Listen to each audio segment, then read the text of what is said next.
말씀 같이 보도록 합니다. 우리 요한복음 20장 우리 11절에서 18절 말씀입니다.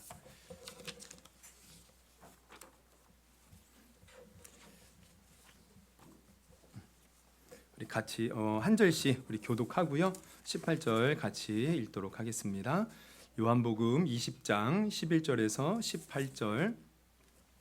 마리아는 무덤 밖에 서서 울고 있더니 울면서 구부려 무덤 안을 들여다보니 두 천사가 예수의 시체에 누웠던 곳에 하나는 머리편에 하나는 발편에 앉았더라. 천사들이 이르되 여자여 어찌하여 우느냐 이르되 사람들이 내 주님을 옮겨다가 어디 두었는지 내가 알지 못함이니이다. 이 말을 하고 뒤로 돌이켜 예수께서 서 계신 것을 보았으나 예수이신 줄은 알지 못하더라. 예수께서 이르시되 여자여 어찌하여 울며 누구를 찾느냐 하시니 마리아는 그가 동산지기인 줄 알고 이르되 주여 당신이 옮겼거든 어디 두었는지 내게 이르소서 그리하면 내가 가져가리이다. 예수께서 마리아야 하시거늘 마리아가 돌이켜 히브리 말로 라보니 하니 이는 선생님이라는 말이라. 예수께서 이르시되 나를 붙들지 말라 내가 아직 아버지께로 올라가지 아니하였노라. 너는 내 형제들에게 가서 이르되 내가 내 아버지 곧 너희 아버지 내 하나님 곧 너희 하나님께로 올라간다 하라 하시니 막달라 마리아가 가서 제자들에게 내가 주를 보았다 하고 또 주께서 자기에게 이렇게 말씀하셨다 이르니라. 아멘. 네, 우리 이 시간 우리 요한복음 20장 11절에서 18절을 본문으로요. 우리 부활을 믿으십니까? 라는 제목으로 함께 말씀을 나누려고 합니다. 여러분 예수님의 부활은요 우리에게 많은 의미를 줍니다. 제가 작년에 부활절에 선포했던 설교를 다시 찾아보니까 그런 말씀을 전했더라고요. 첫째, 예수님의 부활은 첫째 예수님이 하나님의 아들 되심을 선포하는 것이다. 우리 예수님은 부활하셔서 친히 하나님의 아들임을 증거하셨고요. 또 죽음을 극복하셨다는 거예요. 우리 모든 인간은 죄로 말미암아 죽음의 건세에 매여 있었는데 예수님이 이를 친히 극복하셨어요. 또 셋째 부활은 성령으로 말미암아 되어진 것이고 또 넷째 부활은 온전히 하나님의 능력으로 이루어졌다는 거예요. 그래서 우리가 이제 그 예수님을 믿으면 부활하신 주님을 믿으면 우리도 하나님의 자녀가 되는 권세를 얻어요. 우리도 이제는 죽음의 권세를 깨트리고 영원히 사는 겁니다. 그리고 성령님이 우리의 삶을 영원토록 인도해 주시고 또 하나님의 능력으로 우리는 하나님의 나라에 당당히 들어갈 수 있는 것입니다. 이 모든 것이 예수님이 부활하셨기에 가능한 것이에요. 그래서 만약에 예수님의 부활이 없었다면 우리의 믿음은 헛된 것입니다. 우리 아까 교동문에서도 나왔는데요. 고린도전서 15장 14절에 이런 말씀이 있어요. 그리스도께서 만일 다시 살아나지 못하셨으면 우리가 전파하는 것도 헛것이요 또 너희 믿음도 헛것이며 그러나 우리 주님은 부활하셨기에 헛되지 않습니다. 고린도전서 15장 20절 우리 같이 한번 읽습니다. 시작. 그러나 이제 그리스도께서 죽은 자 가운데서 다시 살아나사 잠자는 자들의 첫 열매가 되셨도다.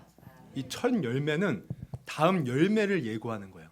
우리 예수님이 부활의 첫 열매가 되셨기에 누구든지 그를 믿으면 우리도 예수님처럼 그 부활의 열매를 맺게 되는 것입니다. 할렐루야. 그래서 예수님의 부활은 우리의 소망이고 왜 그러죠?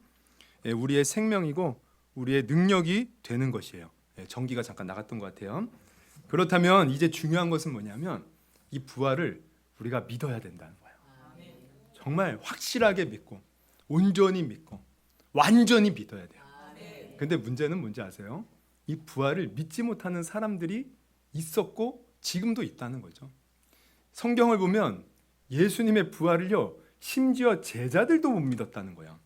우리 누가복음 24장 9절에서 11절 무덤에서 돌아가 이 모든 것을 11사도와 그 모든 다른 이에게 알리니 이 여자들은 막달라 마리아와 요한나와 야고보의 모친 마리아와 또 그들과 함께한 다른 여자들도 이것을 사도들에게 알리니라. 11절 한번 같이 읽어볼까요? 사도들은 시작.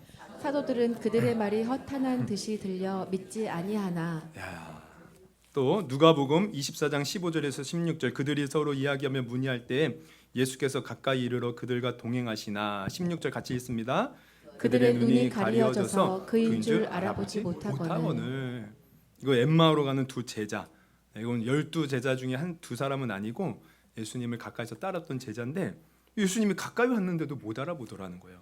또 요한복음 20장 24절에서 25절 12제자 중에 하나로서 디두모라 불리는 도마는 예수께서 오셨을 때에 함께 있지 아니한지라 다른 제자들이 그에게 이르되 우리가 주를 보았노라 하니 도마가 이르되 내가 그의 손에 못자국을 보며 내 손가락을 그 못자국에 넣으며 내 손을 그 옆구리에 넣어보지 않고는 믿지 아니하겠노라 하니라. 지금 뭐예요? 제자들이 부활하신 예수님을 못 믿는 거예요. 그러면 왜 믿지 못했을까? 좀 전에 읽었던 말씀들을 보면 허탄하게 들렸다. 그리고 그들의 눈이 가려졌다. 이런 모습을 예수님은 이렇게 말씀하셨어요. 누가복음 24장 25절 이르시되 미련하고 선지자들이 말한 모든 것을 마음에 더디 믿는 자들이요. 뭡니까? 이 미련하다라는 것은 이해하지 못하다라는 거예요. 그럼 왜 이해하지 못할까요? 자기의 생각으로 예수님의 부활을 생각하기 때문에. 자기가 지금까지 누군가 부활한다는 것은 전혀 생각해 본 적이 없거든요. 이해하지 못하는 거예요. 어떤 고정관념에 매여서. 또 더디 믿는 것도 마찬가지입니다. 자꾸 세상의 잡념에 사로잡혀서 즉각적으로 믿지 못하는 거예요. 여러분, 우리는 부활을 이렇게 믿어서는 안 됩니다. 예수님의 부활은요, 이미 역사적으로 증명된 것이고요. 수많은 증인들이 있다는 것이에요. 그리고 그 예수님 살아계시기에 오늘도 우리와 함께 하시며 놀라운 일들을 행하고 계십니다. 따라서 우리는 우리의 육신의 생각을 내려놓고 잡념을 내려놓고 예수님을 즉각적으로 완전히 믿을 수 있어야 돼요. 부활을 더디 믿는 자가 아니라 오늘 본문에 나오는 막달라 마리아처럼 예수님의 목격자가 되어서 또 예수님을 증언하는 첫 증인이 되어야 돼요. 이것이 정말 복입니다. 복. 보세요. 오늘 본문을 따르면 예수님의 부활을 최초로 목격한 사람은 바로 막달라 마리아라는 거예요. 막달라 마리아라는 말은요, 그녀의 이름이 이제 막달라 마리아가 아니고 출신이 막달라 출신이라는 거예요. 막달라인 마리아. 그러면 이 막달라는 어디입니까? 우리가 이제 지도를 보면 이 갈릴리 바다 서쪽에 위치한 막달라라는 도시예요. 그러니까 여기 출신이라는 거예요. 그리고 그녀는 누가복음에 따르면 원래 7 귀신에 들렸던 사람이었어요. 예수님이 이제 고쳐주신 거죠. 그러면 이런 조건들을 따져보면 이 막달라 마리아는요, 유대인들이 보는 관점에서 이제 보면 이 내세울 것이 없는 아주 초라한 사람. 유대인들은 갈릴리 지방 사람들을 무시했거든요. 갈릴리 지방 출신. 그리고 이 귀신 들렸던 사람이래잖아요. 얼마나 하나님께 저주받았으면 그랬을까? 유대인들이 볼 때. 그러면 그녀는 하나님의 거룩함에서 벗어난, 축복에서 벗어난, 세상적으로 보면 그런 사람이었어요. 하지만 중요한 것은 세상에서는 별 볼 일 없는 이런 여인이 예수님의 부활을 목격한 사람, 그 누구보다 확실히 믿었던 사람, 그리고 그것을 다른 사람에게 전해주는 최초의 산 증인이 되었다는 거예요. 여러분, 우리도 이 은혜가 있기를 주님의 이름으로 축원합니다. 그러면 오늘 우리가 생각해 볼 것은 우리가 어떻게 해야 이 예수님의 부활을 미련하게 더디 믿는 사람이 아닌 이렇게 마리아처럼 확실하고 분명하게 믿는 사람이 될 수 있을까? 이것을 우리가 이제 막달라 마리아를 통해서 살펴보려고 합니다. 어떻게 막달라 마리아는 다른 제자들을 제치고 부활의 첫 목격자요, 첫 증인이 될 수 있었을까? 첫째는 이런 겁니다. 바로 그녀가 예수님을 사랑했기 때문이에요. 할렐루야. 여러분, 우리 주님 사랑하십니까? 여러분, 그 마음 변치 않기를 주님의 이름으로 축원합니다. 여러분, 아까도 말씀드렸지만 마리아는 원래 7 귀신 들린 자였어요. 근데 예수님이 그녀를 고쳐주신 거예요. 그 후로 그녀는 예수님을 따라다니면서 자신의 소유로 예수님의 사역을 도왔다고 성경은 기록하고 있습니다. 우리 누가복음 8장 2절에서 우리 3절 말씀 같이 한번 읽어봅니다. 시작. 또한 악귀를 쫓아내심과 병고침을 받은 어떤 여자들 곧 7 귀신이 나간 자 막달라인이라 하는 마리아와 헤롯의 청지기 구사의 아내 요한나와 수산나와 다른 여러 여자가 함께하여 자기들의 소유로 그들을 섬기더라. 자기의 소유를 섬기는 그 여자 중에 한 명이었어요. 그리고 또 이 막달라 마리아는요, 예수님이 십자가에 달리실 때 우리 제자들은 다 도망갔죠. 근데 몇몇 여자들이 예수님의 십자가 곁을 끝까지 지켰어요. 그 중에 한 사람이었습니다. 요한복음 19장 25절 예수의 십자가 곁에는 그 어머니와 이모와 글로바의 아내 마리아와 누가 있어요? 막달라 마리아가 섰는지라. 그리고 우리가 이제 오늘 본문에도 나오지만 그녀는 안식 후 첫날 새벽에 예수님의 무덤을 제일 먼저 찾아간 사람입니다. 우리 요한복음 20장 1절 같이 한번 읽습니다. 시작. 안식 후 첫날 일찍이 아직 어두울 때에 막달라 마리아가 무덤에 와서 돌이 무덤에서 옮겨진 것을 보고, 그리고 예수님의 시신이 없어진 것을 보고 그녀는 어떻게 해요? 오늘 본문 11절을 보면 끝까지 그 무덤 앞에서 울었어요. 이렇게 제가 원어를 찾아보니까 이 우는 게 그냥 조용히 우는 게 아니라 아주 그냥 대곡 통성하면서 우는 거예요. 대성통곡하면서, 죄송합니다. 대성통곡하면서 울었어요. 그러면 이 마리아의 행동을 보면 우리가 무엇을 알 수 있어요? 왜 마리아는 이렇게 행동했을까? 바로 예수님이 자신의 그 질병이겠죠.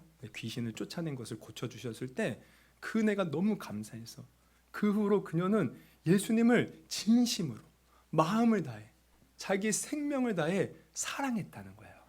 그래서 예수님을 따라다녔고 예수님을 섬겼던 것입니다. 그래서 그 사랑으로 말미암아 예수님의 부활을 처음 목격하는 그 영광의 자리에 이르도록 만들어 준 것입니다. 할렐루야. 여러분, 바로 이것이에요. 여러분, 우리가 부활하신 예수님을 확실하게 믿을 수 있는 비결이 있다면 다른 게 아닙니다. 바로 사랑입니다. 사랑. 내가 먼저 하나님의 사랑을 알고 내가 그 주님을 뜨겁게 사랑하면 우리의 믿음의 눈이 열리는 거예요. 여러분, 어떤 사람들은 하나님을 또 이 기독교의 믿음을 자꾸 이성적으로 접근하려는 사람이 있어요. 이성적으로 자기가 이해해야 된다는 거예요. 과학적으로 증명되어야 된다는 거예요. 근데 물론 우리는 이성을 동원해야 됩니다. 왜냐하면 여러분, 우리 기독교의 믿음은요, 그냥 맹목적인 믿음이 아니에요. 하나님이 주신 말씀에 근거한 믿음으로 때로는 어떻게 보면 굉장히 합리적이고 이성적입니다. 다른 어떤 미신 이런 것과는 달라요. 그런데 우리가 또 너무 이성적으로 접근하면 자칫하면 어리석음에 빠질 수 있어요. 왜 그렇습니까? 특히 이 하나님이 하시는 일에 대해서 이성적으로 이해하고 과학적으로 해석하려고 하는 것은 물론 본인은 똑똑해서 그런다고 하지만 사실 굉장히 바보 같은 짓이에요. 저는 그렇게 생각해요. 만약에 제가 이성적으로 하나님을 이해하고 과학적으로 하나님이 하신 일들을 증명할 수 있다? 그럼 저는 그런 하나님 안 믿으렵니다. 왜 그렇습니까? 내가 이해할 수 있는 하나님이라면 나 별반 다를 뿐이 없는 분이에요. 그런데 우리가 믿는 하나님은 어떤 분이셔요? 이 세상을 창조하신 분이셔요. 여러분, 이 세상이 얼마나 크고 넓습니까? 사실 인간의 과학이 정말 최첨단의 과학이 지금 발전했지만 그럼에도 불구하고 아직 과학적으로 증명하지 못한 이 세상에 수없이 많은 분야들이 있어요. 그리고 우주를 봐요. 우주가 얼마나 광활합니까? 과학적으로 그 우주를 다 탐구할 수 있습니까? 없다는 거야. 심지어 우리 지구의 바다 깊은 곳도요, 아직까지 그 깊은 곳 100m, 1000m 넘는 그 수심 깊은 곳 아직 발견하지 못한 생물들이 가득하다는 거예요. 아니, 아직 우리의 과학으로 이 세상 것도 우리가 증명하지 못하거늘 이 세상을 창조하신 그 하나님을 우리가 어찌 이성으로 이해할 수 있고 과학으로 해석할 수 있냐 이거예요. 말도 안 되는 거죠. 그리고 이런 것도 또 이렇게 생각해 볼 수 있어요. 여러분, 어른이 어린아이에게 인생에 대해서 막 얘기해줘요. 그러면 그 어린이가 그 어른의 하는 말들을 이해할 수 있을까? 우리 어른도 마찬가지예요. 어떤 유명한 박사가 자기가 전공한 이 분야의 학문을 막 설명을 해. 여러분, 오늘 누가 어떤 박사가 와서 뭘 설명한다고 해보십시오. 아마 여기 있는 분 거의 졸 겁니다. 아마 못 알아들어요. 못 알아들어. 그러면 우리가 못 알아듣는다고 그 박사가 거짓말쟁이에요? 어린이가 어른의 말을 이해하지 못한다고 어른이 거짓말장입니까? 아니라는 거죠. 하물며 이 세상을 창조하신 우리 하나님, 영원 전부터 영원까지 이르시는 그 하나님을 인간의 머리로 어떻게 이해할 수 있습니까? 이해 못한다는 거예요. 근데 왜 어떤 사람들은 이성적으로 합리적으로 내가 이해해야 하나님을 믿는다? 바보 같은 짓이라는 거죠. 여러분, 우리 하나님은 이성적으로 이해해서 믿는 게 아니에요. 그저 성경에서 증거하고 있는 것들을 믿는 겁니다. 그런데 그렇다고 해서 우리의 믿음이 헛된 것이 아니고 우리의 믿음이 분명한 것을 보여주는 것이 있는데, 다른 말로 하면 우리가 이 하나님을 이성적으로 때로는 합리적으로 이해하지 못해도 분명하게 그 하나님을 믿을 수 있는 길이 있다는 거예요. 그게 뭐냐? 바로 사랑입니다. 사랑. 사실 예수님도 하나님의 사랑을 보여주시는 분이셔요. 그분이 이 세상에 오셔서 십자가 지시고 죽으셨다는 것은 다름 아닌 하나님의 사랑을 보여주시는 겁니다. 우리가 잘 아는 요한복음 3장 16절 우리 한번 같이 읽어볼까요? 시작. 하나님이 세상을 이처럼 사랑하사 독생자를 주셨으니 이는 그를 믿는 자마다 멸망하지 않고 영생을 얻게 하려 하심이라. 네, 이 하나님이 우리를 사랑하셔서 독생자를 주신 거예요. 또 로마서 5장 8절 같이 읽습니다. 시작. 우리가 아직 죄인 되었을 때 그리스도께서 우리를 위하여 죽으심으로 하나님께서 우리에 대한 자기의 사랑을 확증하여 주시라. 이렇게 예수님은 하나님의 사랑입니다. 즉 하나님이 우리를 사랑하셔서 이 땅에 보내주신 거예요. 그래서 중요한 것은 이런 예수님을 통해 하나님의 사랑을 내가 받아들이고, 그래서 그 하나님을 나도 사랑하면 어떻게 돼요? 우리의 믿음이 열리는 겁니다. 그 사랑을 통하여 하나님을 알게 되는 거예요. 여러분, 우리가 사랑의 마음을 갖게 되면 보지 못하는 진실을 보게 돼요. 제가 이게 직접 본 것은 아니고 어디 이제 글에서 본 것인데요. 우리 배우 김혜자 씨 다 아시죠? 김혜자 씨가 주연한 눈이 부시게라는 TV 드라마가 있었습니다. 그러니까 제가 찾아보니까 이게 이제 JTBC에서 2019년에 방영한 드라마더라고요. 한 5년 전에. 그 드라마를 보면 극 중에서 이 김혜자 씨가 우리가 이제 흔히 이제 치매라고 불리는 알츠하이머를 앓았어요. 그녀는 젊은 시절 남편을 잃고 혼자 외아들을 키운 억척스러우면서도 가여운 인생이었어요. 그런데 성인이 된 아들과 관계가 그렇게 좋지 않은 거예요. 그 이유는 이랬습니다. 어린 시절 아버지 없이 지내던 아들이요, 혼자 이렇게 놀다가 자동차에 치여서 그만 이제 다리를 이렇게 저는 장애인이 되었어요. 근데 당연히 이제 김혜자 씨는 이제 엄마로서 마음이 아프죠. 근데 한편으로는 마음이 아프지만 그럴수록 아들을 강하게 키워야겠다, 이렇게 이제 마음을 먹고 굉장하게 냉정하게 대한 거예요. 그래서 늦잠 자는 아들은 항상 혼내고, 아파서 학교 가기 싫다고 할 때는 억지로 약을 보내서 와 보내고. 그래서 아들은요, 엄마가 항상 자기를 냉정하게 보니까 점점 크면서 마음이 멀어진 거예요. 그런데 이제 어느 눈 오는 날 일을 하고 있던 아들은요, 알츠하이머로 입원 중이었던 어머니가 병실에서 갑자기 사라졌던 연락을 받습니다. 놀란 아들은 허겁지겁 병원에 도착했어요. 아들 내외와 병원 관계자들은 흩어져서 이제 어머니를 찾았죠. 마침내 아들이 요양병원 한 귀퉁이에서 빗자루로 눈을 쓸고 있는 어머니를 발견합니다. 아들은 놀란 가슴을 쓸어내리며 엄마에게 뭐 하냐고 여기서 도대체 따져 물었어요. 그러자 어머니는 이제 치매에 걸렸으니까 해맑은 미소를 띠면서 눈이 와서 우리 아들 학교 가는 길에 넘어지지 않도록 자기가 길을 쓸고 있다는 거예요. 그때 아들은 한 가지 스쳐 지나가는 생각이 있었어요. 그것은 뭐냐면 자신이 어렸을 때 추운 겨울날 눈 오는 날 특히 신기하게 자기 문 앞에만 이렇게 눈이 쓰러져 있는 거예요. 그래서 자기는 냉정한 엄마, 그 미운 엄마가 이러진 않았을 것 같고, 옆집 아저씨가 쓸었나 보다, 늘 그렇게 생각했던 거예요. 근데 지금 보니까 어머니가 쓸었던 거예요. 어머니가. 아들이요, 자기를 못 알아보는 어머니에게 이렇게 물었어요. 아들은 엄마가 이렇게 쓴다고 알아주지도 못해요. 어머니가 이렇게 대답했어요. 몰라도 돼요. 우리 아들만 넘어지지 않으면 됩니다. 어머니는 그렇게 아들을 사랑하면서 평생을 살았던 거예요. 그 아들이 이 어머니의 마음을 알았을 때 어땠을까? 그는 지금까지 보지 못했던 진실을 보게 된 줄 믿습니다. 여러분, 우리가 사랑의 눈을 뜨면 이런 것이에요. 여러분, 예수님은 하나님의 사랑입니다. 하나님이 나를 어떻게 사랑했습니까? 우리가 어떻게 증명할 수 있어요? 예수님이 2000년 전 이 땅에 오셔서 우리를 위해 십자가 달려 죽으신 그것이 하나님이 우리를 사랑함을 증명하는 것이에요. 그래서 우리가 마음을 열고 이 사랑을 받아들여 보십시오. 그러면 하나님이 하시는 일들이 이해가 되는 거예요. 내가 이 사랑의 눈으로 하나님을 바라보면 우리가 그동안 잠자고 있던 영적 감각이 깨어납니다. 그래서 하나님이 그 사랑을 이루기 위해서 지금까지 그토록 이런 수많은 일들을 행하셨구나. 에덴 동산에 우리를 위해 만물을 창조하셨구나.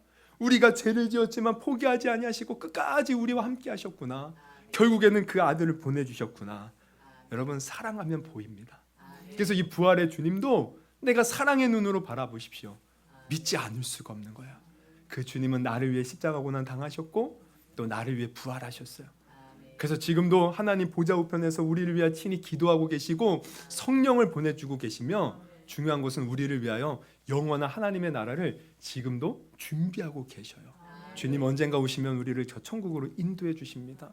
주님을 사랑하는 마음으로 이 믿음이 확실히 열릴 수 있는 저와 여러분이 되기를 주님의 이름으로 축원합니다.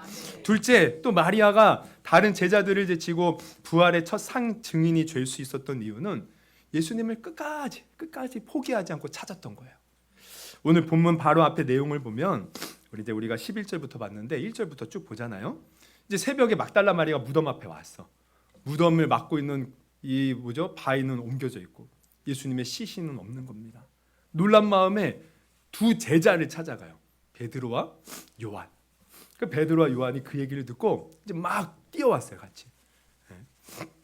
그런데 예수님이 이제 동굴 안에 들어가서 이제 확인을 한 후에 예수님이 시신이 없잖아요. 그러면은 어떻게든 찾아봐야 될 거 아닙니까? 근데 성경을 보면 이들은요 그냥 무심히 집으로 돌아갑니다. 요한복음 20장 10절 같이 한번 읽어볼까요? 시작.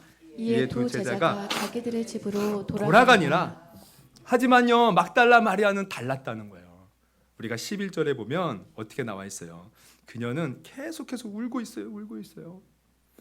근데 그냥 울고만 있었던 게 아니에요. 사실은 가만히 그 뒷 이야기들을 이렇게 들어보면 사실 애타게 찾는 겁니다.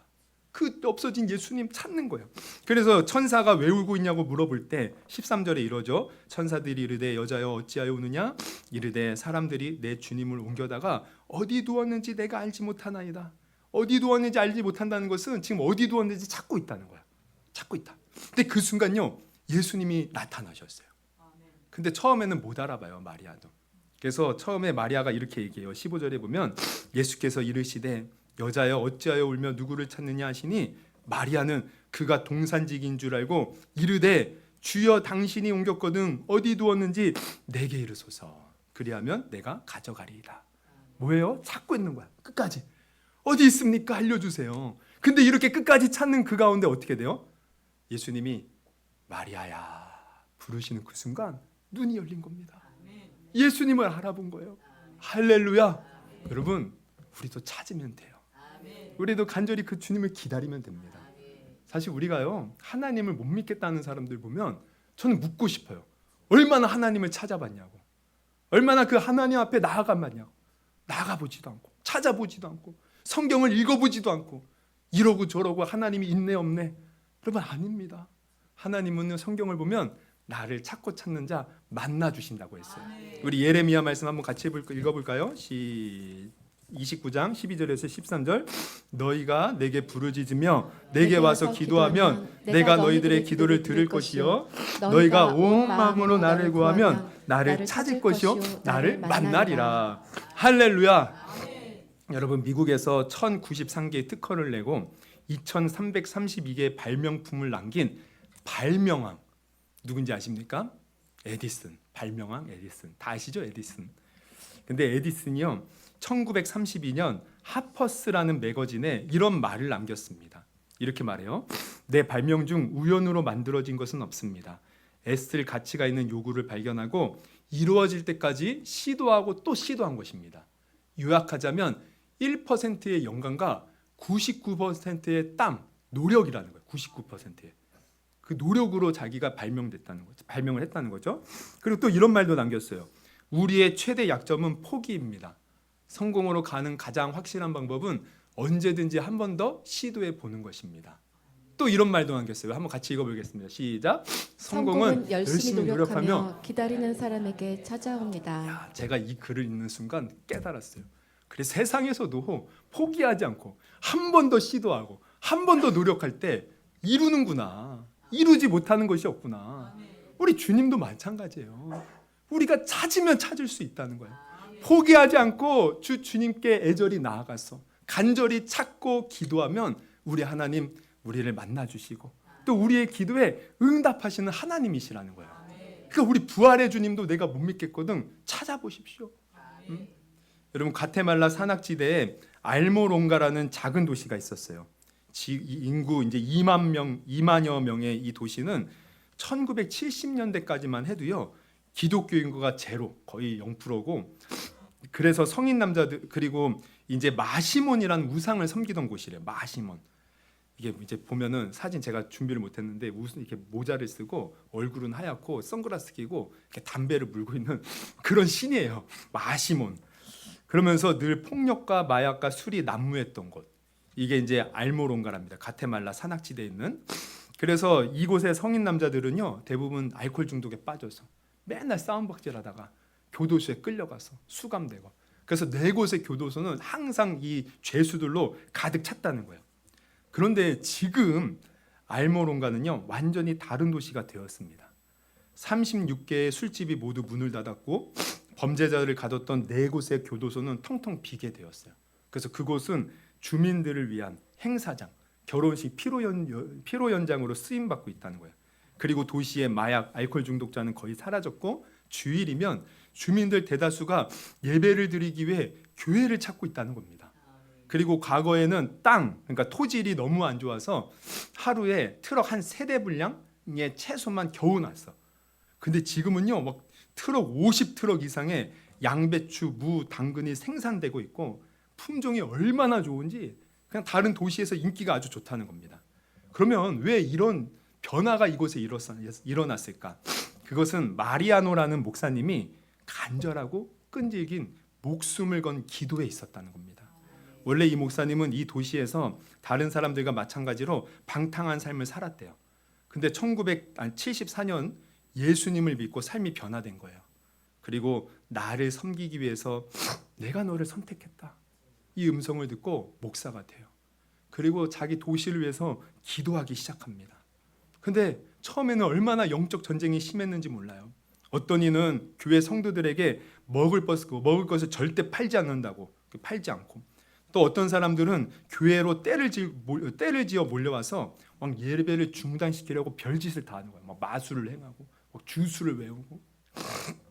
그리고 또 어떤 깡패들은요 실제로 이 마리아노 목사님을 끌고 갔대요.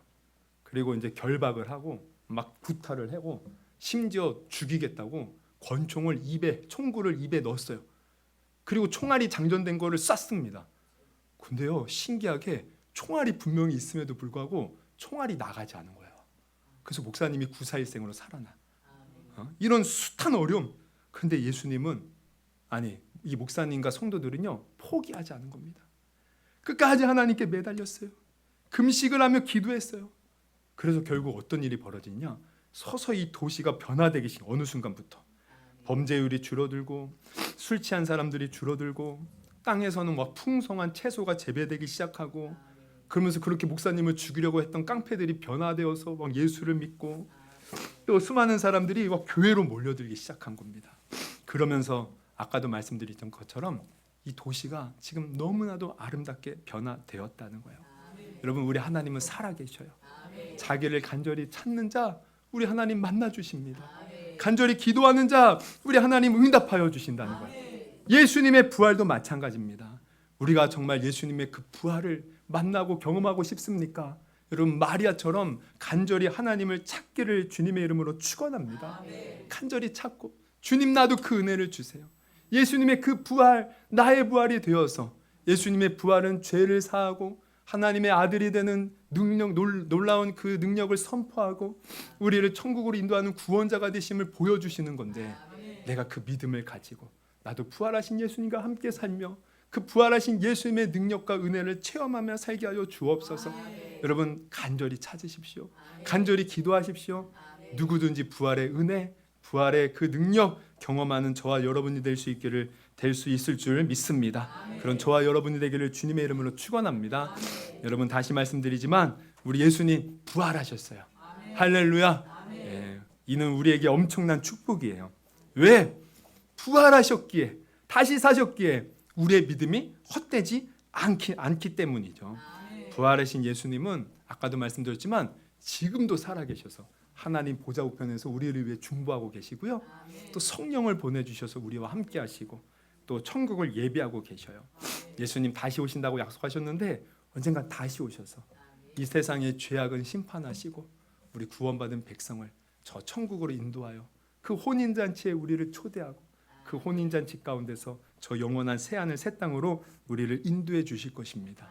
이것이 확실한 것은 예수님의 부활이 있었기 때문에. 그렇다면 이제 우리가 해야 할 일은 뭐예요?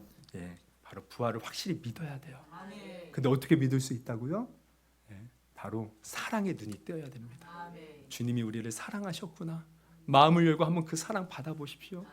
그럴 때 사랑의 눈이 뜨기만 하면요, 우리의 영적 지각이 열려서 하나님의 말씀이 새롭게 깨달아질 거예요. 부활하신 주님이 확실하게 믿어질 거예요. 그리고 여러분 간절히 또 찾고 찾으십시오. 간절히 주님 앞에 나아가십시오. 주님의 그 부활의 은혜가 그렇게 간절히 찾고 주님을 사랑하는 사람들 가운데 놀랍게 선명하게 나타나서 그 은혜가 오늘도 우리 가운데 충만할 줄 믿습니다. 그런 저와 여러분이 될 수 있기를 주님의 이름으로 축원합니다. 우리 한번 기도해 볼까요? 우리 한번 두 눈을 감으시고 오늘 들은 말씀 놓고 예수님의 부활 확실한데 행여나 나의 마음에 의심은 없습니까? 그 의심의 마음 내려놓고 주님이 나를 사랑했음을 주님 내가 받아들입니다. 주님 나도 이제는 막달라 마리아처럼 주님을 위해 주님을 사랑하며 살겠습니다. 한번 고백을 해보세요.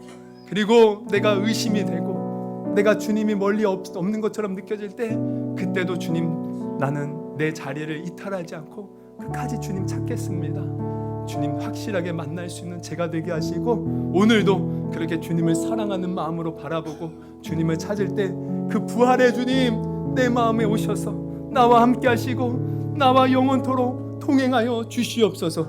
우리 한번 들은 말씀 놓고 은혜 받은 말씀 놓고 한번 주여 3번 부르시고 또 결단한 것을 결단하고 회개할 것을 회개하며 기도하며 나가도록 하겠습니다. 우리 기도하시겠습니다. 주여